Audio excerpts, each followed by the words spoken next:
The Clark, which has a, what's this, a 4G53, and the model is a GC S25S. Right, and I think it's better if you hear what the problem is.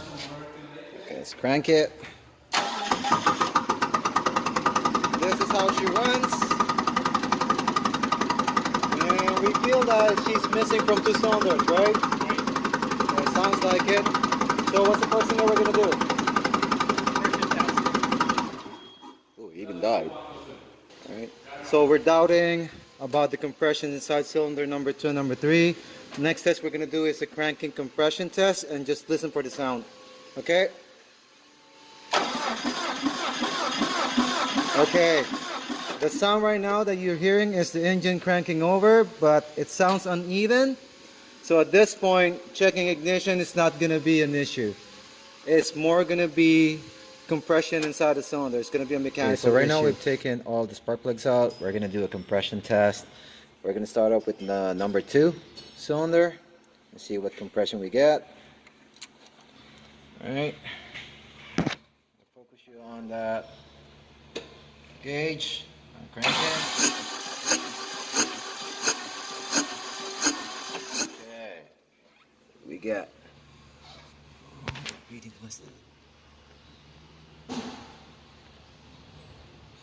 like 25. Okay, 25. That's the number 2. 2. All right. Let's do the number 3.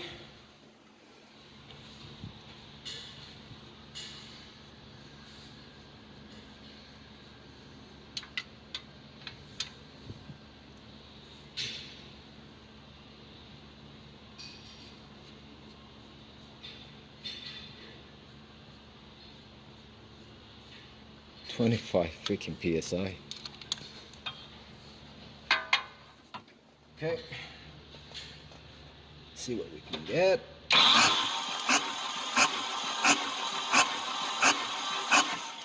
About the same.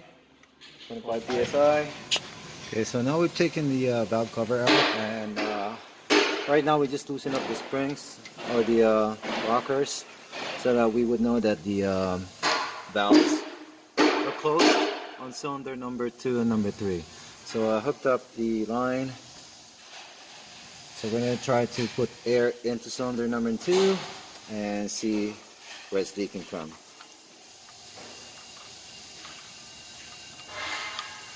So that's 40 PSI right now, and I can already hear something leaking. And I know it's